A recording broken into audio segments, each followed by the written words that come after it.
and I'm a pastor for Camino de Fe Lutheran Church, a bilingual community in Bernardsville and Somerville.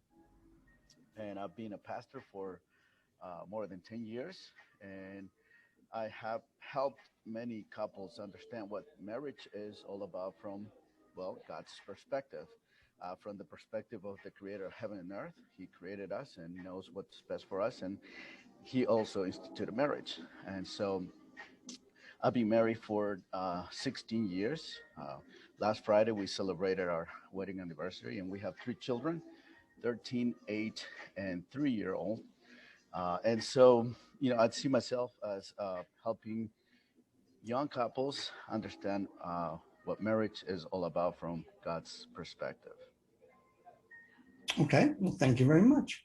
Our next panelist is Monica. Monica, can you do the same? Tell us a little bit about who you are and what you do, please. Hi, so my name is Monica Connell. My pronouns are she, hers, and I am the Clinical Services Associate Manager at DASACC. And again, DASACC is the Domestic Abuse and Sexual Assault Crisis Center of Warren County. And so what I do is I help to oversee the counseling services, the legal advocacy, and help manage when clients ask for an intake, ask for services or some support, making sure that they get their needs met, making sure that we're connecting them to community resources. And then I also do have a caseload of clients that I counsel individually. And so that is for either short-term or long-term support, making sure that they can work on the goals that they want in their life.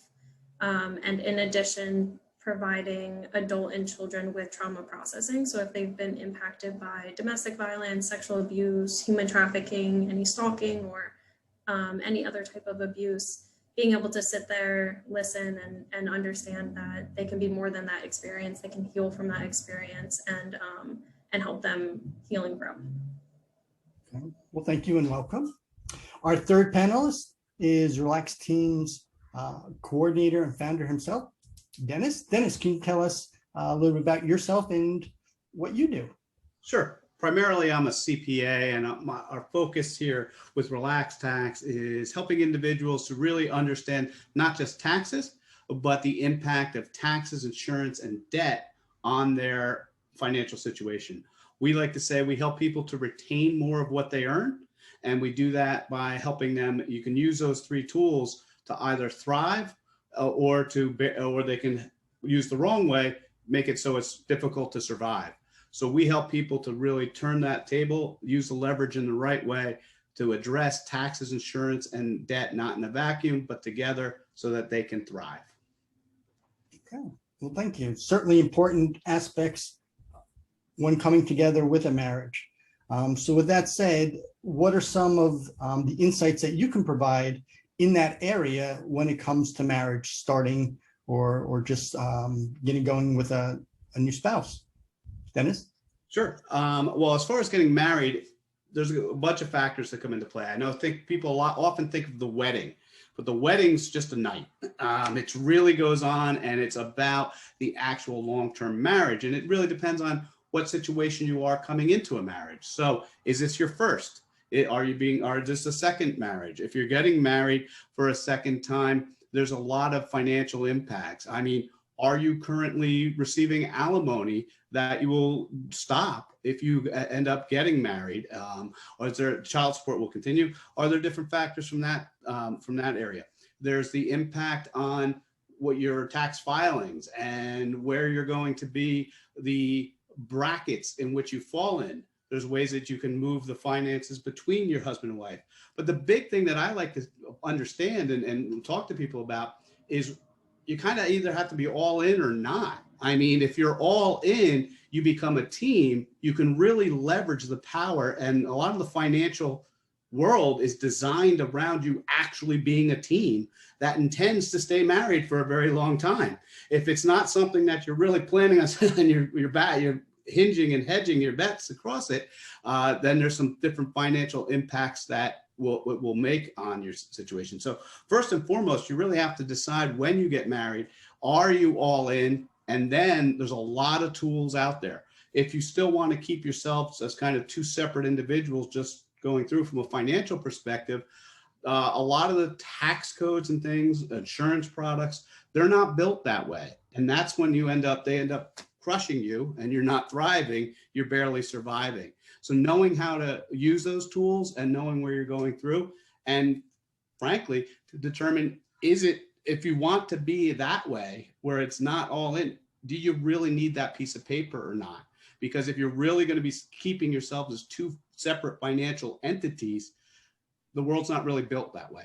That's kind of my input. Okay, thank you. So just a quick question. Is there ever a time when a married couple should have sort of his accounts and her accounts? Oh, within that, there's definitely where you want to have your own different funds and separate pieces. But what often happens is people don't tell the insurance company that they're married yet. They get married, there's an impact in that. There's a negative impact. There's the credit scores, your student debt. I mean, as far as student debt, the financial impact of getting married, someone might have a ton of student debt. Once they get married, all of a sudden, if they're on a certain payment plan, that payment plan goes away, because even though it's not your husband's debt or your wife's debt, their salary then impacts that. So I think there's a lot more about financial impact of getting married that people just don't factor in. They never factor it in. And again, all it takes is a little bit of planning ahead of time, a little bit of talking about it and knowing how you're going into it. Too many people that I see come into in the areas of, debt and those different aspects came into it kind of blindly. They didn't really, they got into situations after the fact where just addressing it properly ahead of time as part of that prenuptial situation of really understanding, reviewing where everything is and making sure that goes, you spend that 1/10 as much time on that as you do with who's going to cater the food for a night, then you'd be okay. Some people spend absolutely no time thinking about the financial and months planning a day. So that's my stressing point. How about you, Monica, with your experiences and background, what kind of information and insights would you provide to somebody? Yeah, I think what's really important is really making sure that you can identify just the factors within a relationship. So what I want to share is the spectrum between healthy relationships and the factors within that, unhealthy relationships, the factors in that, and then what we know to be as abusive relationships. And abusive relationships are always with one person who has a significant amount of power or amount of control. And within an abusive relationship or a relationship with someone who is abusive, there would be harmful communication. So just being aware and looking for the red flags of arguments, screaming, any threats that are happening. Abusers would often share disrespect or accusations, blame. So just being mindful and aware, like if that's something that you're seeing over and over and over again, it is a pattern, it becomes a cycle.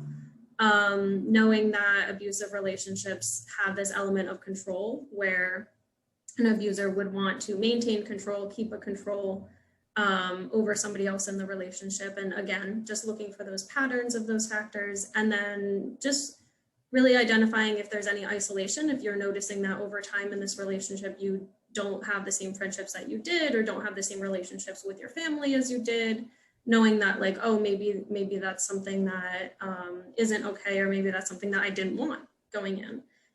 When we think about the difference between unhealthy relationships versus abusive, so a relationship with someone who is unhealthy, or if the relationship itself is identified as unhealthy, instead of harmful communication or threats, it would be just poor communication. So not addressing problems, not listening to each other, some behavior that's inconsiderate, or just a lack of trust.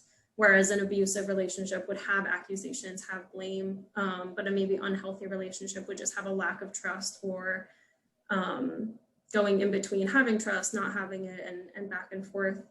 In an unhealthy relationship, there also could be dishonesty between one partner or both partners, a struggle between who's making decisions, who's not making decisions, and possibly a lack of individuality. So a lack of being able to like be in the relationship, have your own friends, have the hobbies or the things that you enjoy, have your own work life. So then what we would want you to look for, what we would want you to strive for, is having factors that we know to be in healthy relationships. So having healthy communications where problems can be discussed openly, problems can be discuss calmly without judgment, being able to share how you feel, share what you think without being judged or without fear of what your partner is going to say, knowing that there's respect from both sides. So both partners respect and value each other, whether they agree or not, being able to not agree on something, but still have that respect for each other. Having that trust is very important, and understanding what trust even is. So being able to have boundaries respected, being able to be reliable. And when we think of trust, I think that the easiest thing is to understand if there's accountability. So with trust, we all make mistakes. We all are human. And you can really identify if you trust a person if they make a mistake and they own up to that, if they make a mistake and they are accountable and they say, yep, I did this wrong, I'm not going to do it again, or it's not going to happen. And then being aware and knowing if they actually stay true to those words, and if they actually own up to their mistakes and make those changes in their own behavior. Other factors of healthy relationships would be the honesty, having equality so that decision making is together, regardless of finances, regardless of who is the breadwinner, who is not. Decision making would be part of a team, as Dennis had kind of described, making sure that you're aware when you go into a marriage and when you become a unit, decision making should be shared. And then the last part, just to make sure that you know, is though, even though you'll be considered a unit, considered a family, you still want to be able to respect each other's time apart, respect each other's individuality, and be in the relationship, but have your own life, have your own hobbies, and be aware if that starts to shift.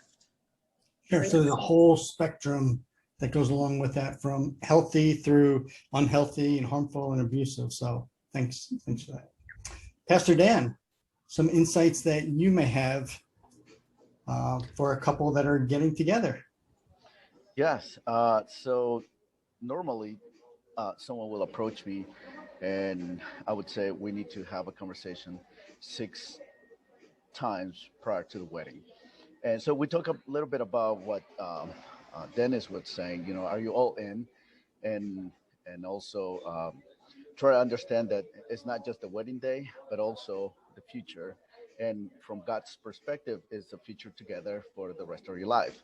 And so, 2 insights that I usually share with the couples is, often people say, well, in my relationship, I give 50% and the other person give 50%. And, we make up 100, and that's good. And well, I usually say, that's not how it works. We should come into marriage with, I give my 100% and you give your 100%, and that's how it is. And that involves with, we talk a little bit about finances. I'm not a professional. I just help them think about the future. The other thing that I talk about, another insight is, a lot of people ask, what is the key to a happy and long marriage? And marrying the person that you love, obviously it helps. Marrying someone that makes you laugh helps. Marrying someone that you trust, that you care about, helps. But the key to a long marriage is forgiveness. You know, and to forgive a lot. And I say this a lot to the couples that are married because, well, the reality is that, in marriage, we choose to live in the closest possible proximity to another human being. And what you quickly discover is that this other human being, regardless of how gorgeous, how funny, how smart, how amazing they are most of the time, this other person is profoundly, well, imperfect, impeccable, flawed, regularly selfish, let's just say messed up, mortal, changing, aging person all the time. And so, in order for your marriage to make it, you have to learn to forgive and to forgive a lot. It is waking up every morning, staring at your spouse through your sleepy eyes, and then as your feet hit the ground, saying to yourself, I will love my spouse even when it comes at a great cost to myself. And so, also, I just want to point out that there's a really thin line between forgiving someone and then abuse. And I do talk a lot about that. You know, we need to forgive a lot, but we also need to understand that if there's behavior patterns, um, that we need to seek help.